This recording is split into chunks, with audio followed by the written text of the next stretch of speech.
Maddy Osman is an SEO content strategist who has worked with brands like AAA, Kinsta, Automatic, and Sprout Social. She spent the last 5 years building up her freelance business and is currently transitioning to a new model with The Blogsmith. Today, she is talking to us about how she has shifted her business to an agency model using repeatable systems and an agency model. So let's get started. Hello. Today I'm going to be sharing my journey from 9-to-5 job to freelancer over the past several years to now moving my business into more of an agency model. And the reason why I have taken all these different steps and gone down this path is because I figured that with freelancing, there is a natural limitation to how much I could do on my own, but reimagining my business as an agency opens up a lot of room for possibility, and hiring people to help with certain tasks also means that I can do more. So I'm hoping that by going through some of the lessons I've learned, I can help you to create some shortcuts if you're thinking of doing something similar. And something that's just probably worth noting is I gave the same talk for WordCamp Denver earlier this summer, but I've already changed it because I've learned so much even just in the past couple months. And in that regard, this talk really isn't complete. I don't know if it ever will be. There are always new things to learn. There are still many more steps that I have to take before I feel like my business is completely an agency model. But again, hoping that there are some insights that you can take even though the process isn't totally complete for me. So before I started freelancing, I tried to be a student of the jobs that I had before, which included things like being a web designer, being a brand ambassador for different companies. I did some content writing and social media stuff on the side of my full-time job. After I graduated, I had 2 full-time jobs in sales. So that was kind of the trajectory.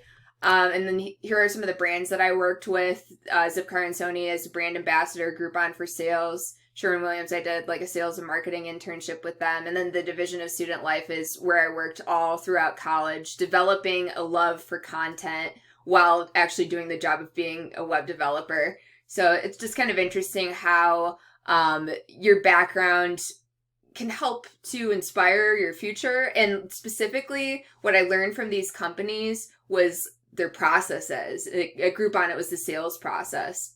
At Zipcar, it was, how do I get people to sign up for a new membership as a brand ambassador? And so learning from these different internal process documents is something that I take into my job now, even though a lot of these roles were unrelated at the time. So a couple things to share if you are still kind of considering a jump from 9-to-5 to freelance. First of all, you need a mentor. I mean, I certainly did. I had a mentor who was a successful freelancer, and I worked with him on a couple like one-off assignments, and we had a good vibe. We worked well together. And so he said, I'm thinking of outsourcing more of my work. I'm looking for a content manager. What would it take for you to quit your job and be that person for me? What would you need in terms of like expenses that are covered to feel good about that decision?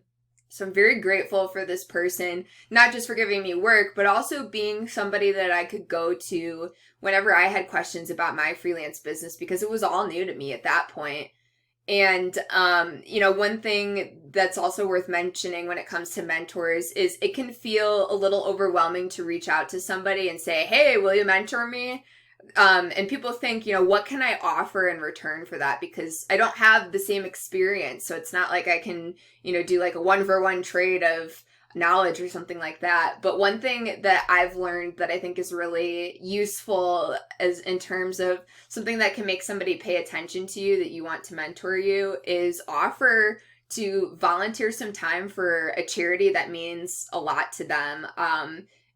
As somebody who now myself is also mentoring other people, like that would mean the world to me. And I really don't expect anything in return. I think mentorship is something that's important, that if you had a great mentor, you should really pay that forward. That's the fairest way to do it. But yeah, besides, being a good mentee, just being proactive with asking specific questions and soliciting specific feedback and like doing the work and showing it to be to be indispensable to that person for a charity of their choice would be a really cool thing to do to give back.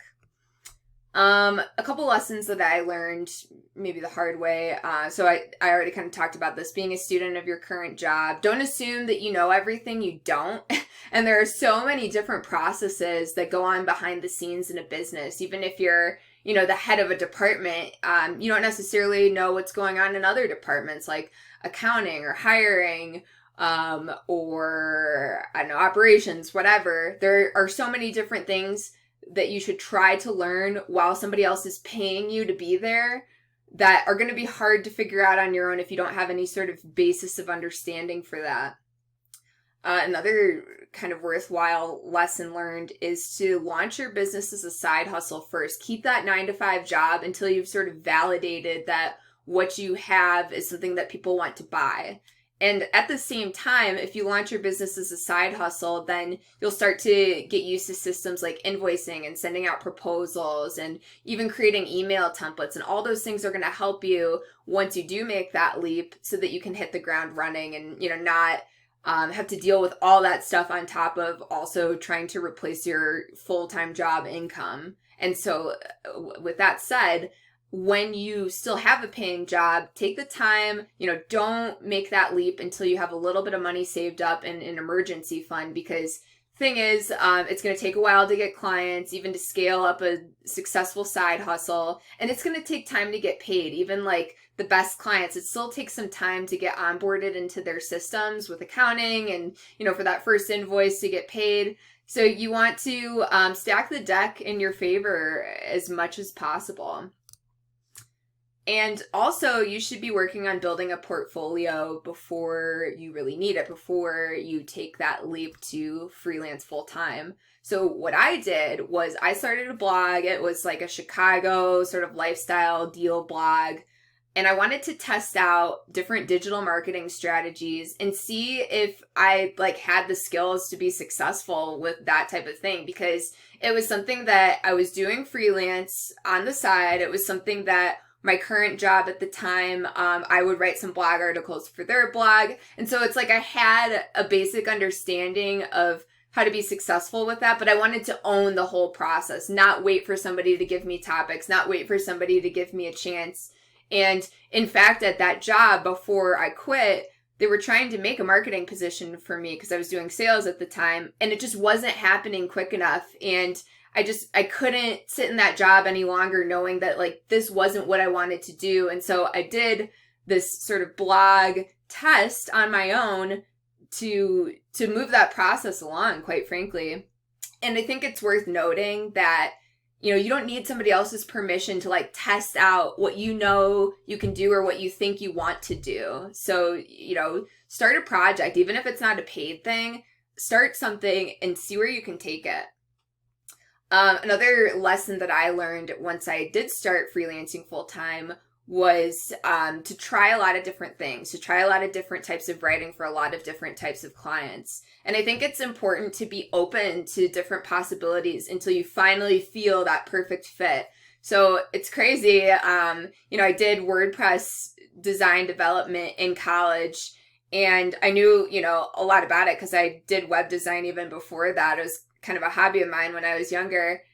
And I didn't realize right away, this was a very lucrative niche. There's not a lot of people who write about it. There's not a lot of people who are both good writers and actually understand WordPress. It's kind of a rare breed. And so it was also a technical sort of niche. And it's something that I knew after getting into it that I could make more money than sort of the lifestyle topic. So that's also worth mentioning, is that depending on the niche you choose, especially if you're a writer like me, but even if you work in another field, there may be more or less budget for the same types of things.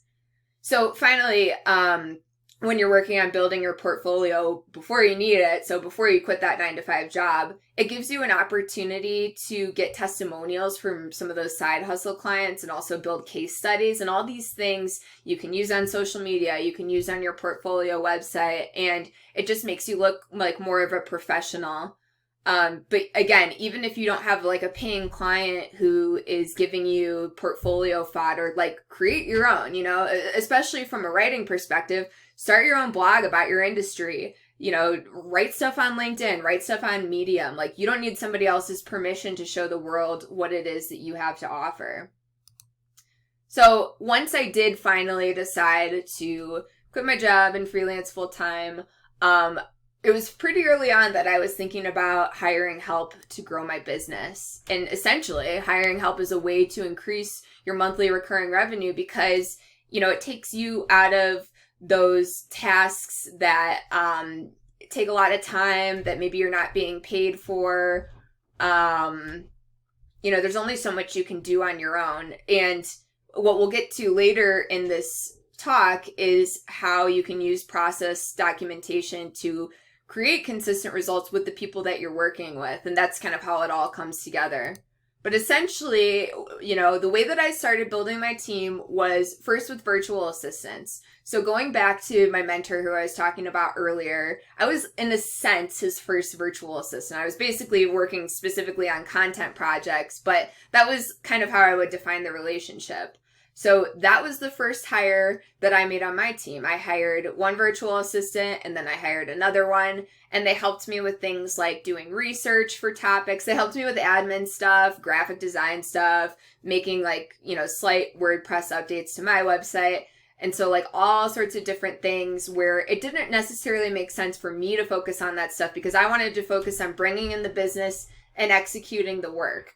And so moving into this agency model, I still want to focus on bringing in the business. It's probably something eventually that I'll outsource, but now I want to cover the doing the work part. And it's these processes that I've built that help to create the consistent results. So my next hire was an editor, somebody who could edit my work and someone I could start to work with to understand what is high quality content? How do we define that? How do we create a process around that? And then now I'm hiring some writers. I'm still, briefing them and doing the final edit before it goes to a client. And so those are things that I'm still having trouble completely handing off, but I've sort of filled the need of the main person who's in charge of drafting and creating outlines and doing edits and all those things. And they all work together. The writers and the editor are working together. I'm also working with somebody who's helping me with project management and who will eventually help me with account management, working directly with the clients. That's something that for me is one of the hardest things to pass off. It's that final edit. It's that talking directly to the client. And then things doing accounting stuff. I do have an accountant, but when it comes to paying contractors, that's something that's going to take me a while to feel comfortable handing off. So, when it comes to working with a team, one thing that I wanted to be clear about was you need some sort of way to manage everybody and to put them in communication with each other. And so you're going to want to use a project management tool of some sort, or a process management tool is kind of what I decided on. So all of these things listed here are different characteristics that you'd want to keep in mind with whatever project or process management tool that you personally use with your team. It's got to be easy for people to communicate with each other. You probably want to do some time tracking from a resource planning standpoint. You want it to be easy to access documents. You want the user interface to be pleasant to interact with. And obviously you want some elements of task management. So I've been using a tool called Freedcamp, and mostly because I got a really good deal on it from AppSumo, but it was also established, before running a deal. But anyway, the point is, I think I've realized by using that tool that I actually don't need a project management tool. I need a process management tool. And so I will explain that as we talk about creating process documentation to scale your business. So what is a process? A process is just a series of steps that can be easily and repeatedly followed by a qualified user. And I say qualified user because just to give an example, if I were to create a process for how to do a specific edit in Adobe Lightroom or something, Somebody who knows how to use Lightroom could probably follow that really easily, but somebody who's never used Lightroom probably isn't a qualified user. So, part of processes being effective comes back to like your hiring process and how well you're vetting different people to do certain tasks. So, you can create the best process in the world, but if somebody doesn't have that sort of baseline level of knowledge, then they're probably not going to do a great job with that process. So then process documentation, continuing off that, involves written documents with annotated screenshots or screen recordings that walk through user interfaces. It could take on other forms as well. It could be GIFs. But this is just sort of like a basic way to think about how you're sharing that information with a person who needs to use it. So I've discovered this really cool tool that I would highly recommend that you download today and play around with because it's free. So it's called Scribe. It's by a company called Cursive. And basically what happens is you open up this tool, you hit record, and then you do whatever process it is that you were going to do. And basically, Scribe goes through, it takes screenshots of everything that you've clicked, and then you can also edit the direction associated with each screenshot for, what's happening in that process. So then from there, you can email it to people. You can create like a link to it as a URL. You can create a PDF. And what I've done with my processes that I've created with this tool is I have my one of my virtual assistants translate it into this other tool that I use called Process Street. So essentially my process stack, if you will, is Process Street and then Zapier to connect it to other apps. And so what is Process Street? It's probably easiest to give you this example here, which is an example of a checklist that I run. So basically the way that Process Street works is you create a template and it has different tasks. So these different steps that you see here. And essentially what you could do is, you can ask for information within each step. You can also put your process documentation directly into Process Street. So if somebody needs a screenshot, a video, an explanation of something, it's all in the same place where they're also like completing tasks. So that's what I love about Process Street. It's very simple, it's very straightforward, and I can connect it to everything else that I'm using to work with my team and to work with clients. And essentially what happens is you have this template and then you run a new checklist for each new task. So for each new blog article, for example, I would run a new checklist like the one that you see here. And then I can assign different people to different steps. I can assign the checklist to one person if I want. And I can also assign different due dates. And there's so much more to say about Process Street, but that's not the point of this talk. So some of the things that I'm connecting to Process Street and to like the rest of my process are things like Slack to do team communications that used to be handled in Freedcamp and discussions. But again, I'm trying to move away from Freedcamp into something that makes a little bit more sense for my business today. Notion I'm using as an intranet because I can easily invite or disinvite people to see anything they need in order to complete a task. So besides Process Street, some of my processes do live in Notion as well as, other information that would be relevant to completing a task. And then I use this tool called Clust, which I've designed to execute client onboarding, like different things that they need to do, like filling out an intake form, sharing, relevant accounting details that I have to put on invoices, things like that, as well as my writer onboarding process where, they're signing a work agreement, they are watching videos for different tools we use, and they are getting onboarded onto the different tools that we use. And so pretty much, bringing all these things together, whether it's with Process Street or Zapier or something else, is making it easier for me to execute tasks without any room for like human error. It's kind of like taking away the possibility that like I forget a step, sending an email or whatever, like it's taking care of it. And that's just the greatest thing, especially while scaling, to know that certain processes, like I don't have to fret about it. I don't have to remember to do it, anything like that. So just to give you a couple examples of process documentation, besides just like the big idea of what it is, my style guide, I would consider that to be an example of process documentation because this thing is like 10 pages long, and it's separated by things like how do we work with numbers, how do we work with links, how do we work with images, and it creates a consistent, repeatable process when it comes to writers creating high quality content. Things like hiring documents I've already talked about, like my Clust onboarding process, but like another thing that Clust helps facilitate is it has a contract that's already loaded on there and places for my writers to fill in like their information on the contract and to obviously sign it. So I don't have to generate a new contract for them. It's just handled in Clust and then via Process Street. When I basically check a box, it sends them the information to start onboarding. And then, the last thing is just like different onboarding steps and training and, teaching people how to use certain tools or, how we go about, say, for example, optimizing for a featured snippet. So there's, different process documents that show people how to do that so that I don't have to repeat myself and re-explain it a million times. It's just there and it's easy for people to access when they need it.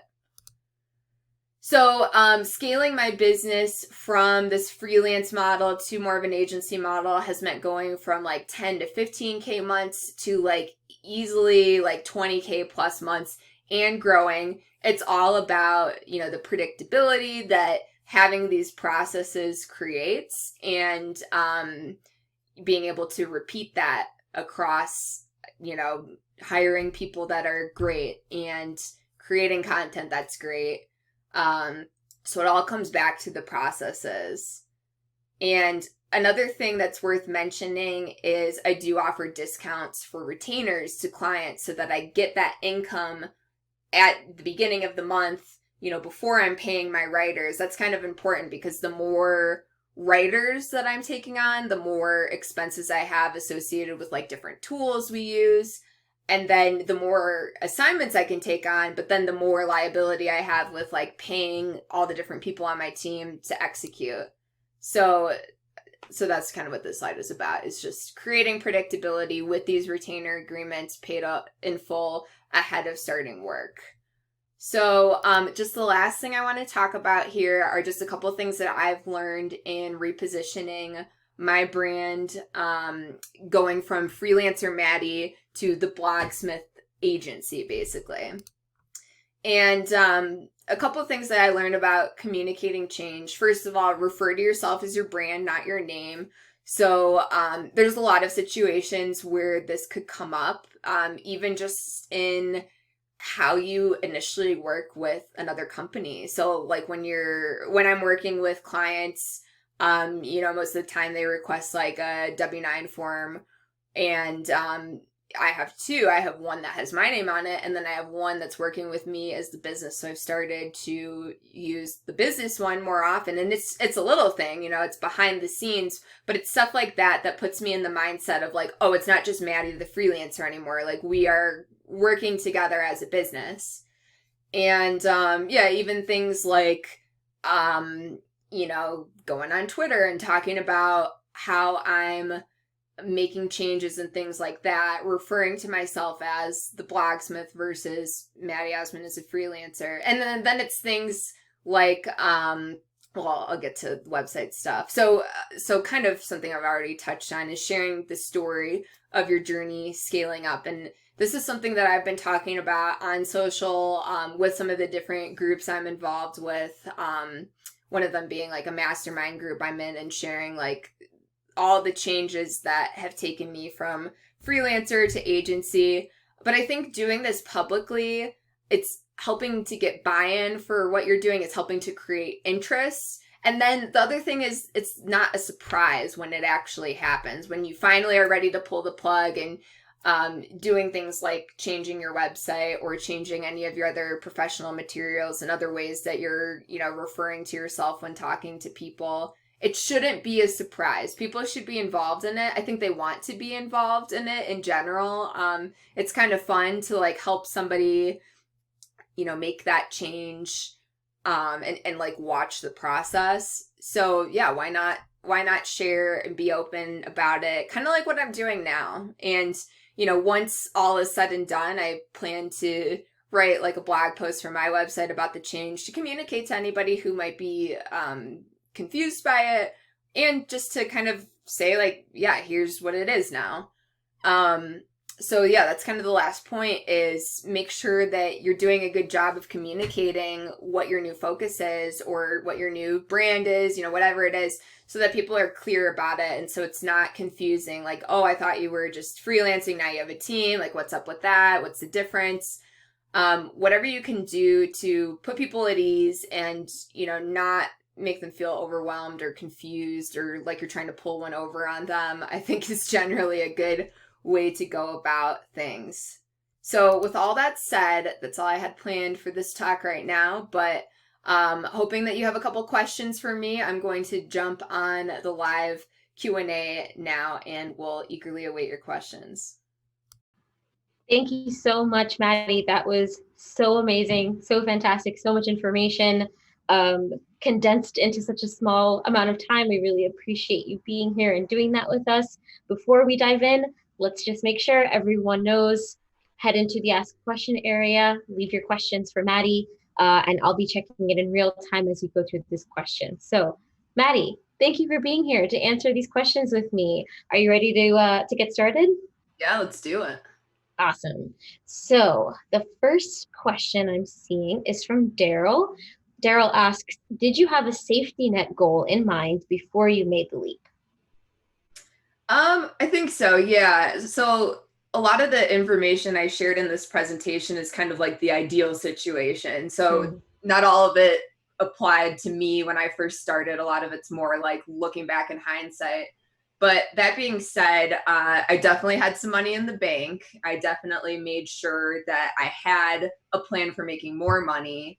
And so I just like can't say enough how important that is. Of course, there's going to be some situations where maybe you're furloughed from your job or you get laid off, and like, what can you do in that situation except for keep trying, do something new, apply for other jobs, or maybe take your freelance business full time when you didn't expect to. And so, there is no perfect situation, but if you have the choice and the opportunity, take advantage of it. Absolutely. That's great advice. Rena asks, is there anything specific that helped you get over passing work to others that you're used to doing yourself? So typical delegation, learning how to delegate, I guess, right? Yeah. I mean, I think it's something that I still struggle with. It's something that probably anybody who, has high standards for their work, it's always going to feel weird to get help with any part of it, even if you're not passing on a full project. But I think that's my tip, which is start with little pieces of it. Maybe there's a research thing someone can do. Maybe somebody can even, help you to figure out different tools you could use to execute certain tasks. So think about it in terms of like the micro projects within a project, and even things like admin and research. That's something that you don't necessarily have to spend your time on. You can give people, whether it's a virtual assistant or somebody else, certain things you're looking for, and then they can help you narrow down a list of what to do next. But yeah, I think besides that, having a good process where it's like you're trying to sort of plan for different sort of like normal situations that could happen. So like with writing and creating blog content for clients, some of the things that I have to plan for when working with a team are things like, what if the writer submits something, but then the editor has like further feedback for them? Or what if we submit something to a client and then the client has further feedback for them? So that's something that took me a while to figure out. How do I create a process for this so that my team can handle that without me having to be the go-in-between person? But yeah, I think it's just like sort of test the waters with little things and then build up over time. And you'd be surprised by things that you thought you couldn't delegate. Like at the beginning of this, I'm like, there's no way I could have somebody else like write a blog article to my standards. But I've created so many systems that do make it a possibility now, years later. Absolutely. I love that. And I love that final bit about like, if you have those systems in place and documented, that makes that delegation so much easier, right? Because you can actively, efficiently communicate to somebody else what you need. I think a lot of people worry with delegation that things are not going to get done right. And so they just want to do it themselves. So yeah, it all circles back to those systems, right? Rick asks, oh, well, Rick says, not a question, just a comment on the quality of your presentation. One of the best I've seen. Oh That's my God, nice. that's so nice. Thank you, Rick. Somebody from Hardworking Web asks, where do you resource your writers? So in the past, I've actually had a lot of success with just like Craigslist, like posting on their writing gigs, specific vertical thing. And a pro Mhm. tip for you, if you're ever looking for help on Craigslist, is go to all the major markets. So like you might Mhm. have your local Craigslist, like Denver would be mine. But I also post in like Chicago, Hmm. LA, New York. So that'll kind of widen your pool of talent.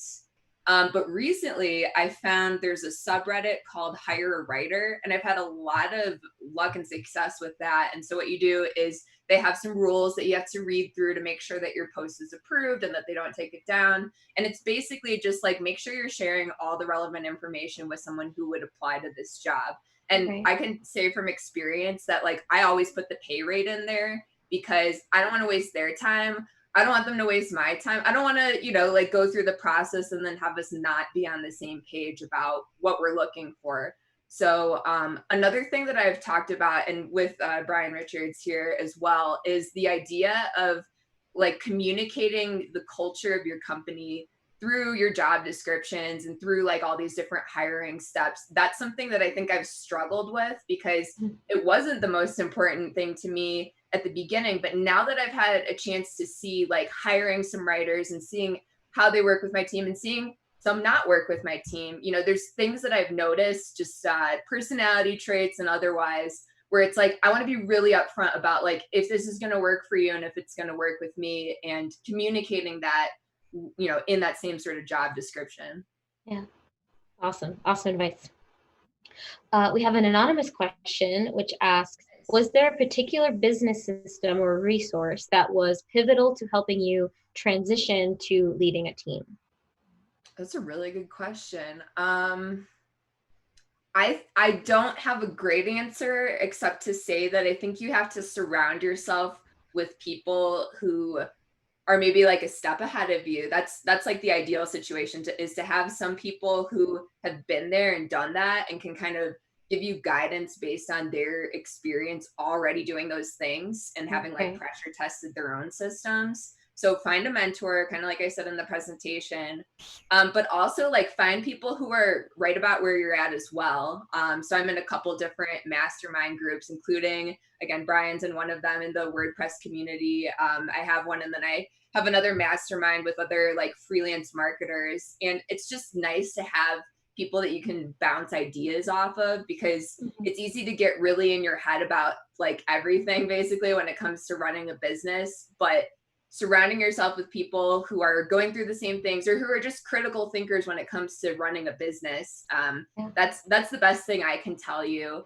I guess one thing I would say is there's a book that I read and I want to reread it because I just read it like as an Audible book, and I'm like, I'm not paying nearly enough attention to this and need to give it another go. But it's called Scale. I'm trying to remember who wrote it, but I think it's like the first thing that would come up if you popped it in a search engine. So that one, I think that would be a great place to start if you're wanting to do the same thing. Wonderful. Yeah. If you remember who wrote it, tweet it out and tag us, and we'll share it with everyone. Will do. And I love what you said about surrounding yourself with critical thinkers. I think a lot of times, your family and your friends will be like, oh, yeah, of course you can do this. But if you're surrounding yourself with people who will say, like, that's not the best way to do that, like that can offer so much more value when you're trying to scale. Absolutely. We've had another anonymous question. Have you had any systems break down since growing your team? How do you navigate that and prevent it in the future? Yeah, so I would say that like the biggest issue that has come up no matter what system I'm building is just like communication and making sure Mm. that whatever like I'm thinking in my head, people are, you know, they have access to it. They know what I mean. So sometimes it's like I'll get on a call with a client, but I won't immediately act on that call. And that's probably one of my biggest issues, is not taking the time after a call to like just write some quick notes. I Mhm. transcribe all my meetings now, so I use a tool called Fireflies, and it automatically syncs with Zoom, and it auto transcribes all the meetings that I'm involved with, which is, it's the coolest tool. I 100% recommend it to pretty much everybody, because you're not going to be that effective with writing notes on a meeting. Like, the nuance gets lost, I think, no matter like how attentive you are. But yeah, so creating a system for making sure that the people who work with you know the same things that you do about the tasks you want them to do. And when you create a process, like, one thing that I've realized is I don't want to do everything. I want to do SEO content. And so by focusing on that one thing, I'm able to better communicate what I want, because it's so systematized at this point. Right. But yeah, I think that's where it breaks down. It's when my communication to the people who work for me isn't great. And so you just have to think about, how can I continuously make that better? Right. Awesome. We have one more question, and we're going to cap it off there. How much marketing is involved in your process? As a freelancer, I get stuck with how to market my freelancing business.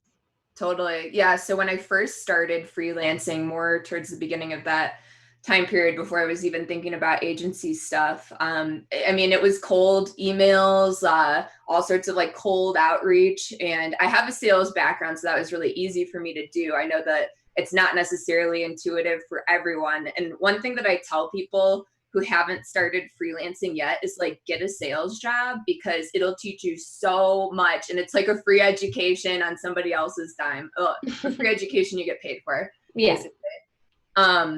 So that was really helpful. I would say nowadays, there's a lot of inbound stuff coming in, because I write for so many different outlets and they let me write under my name. So that's big. And it's nice to know that, like, the thing that I'm doing that people are paying me for, I can also use as sort of a marketing tool for my business.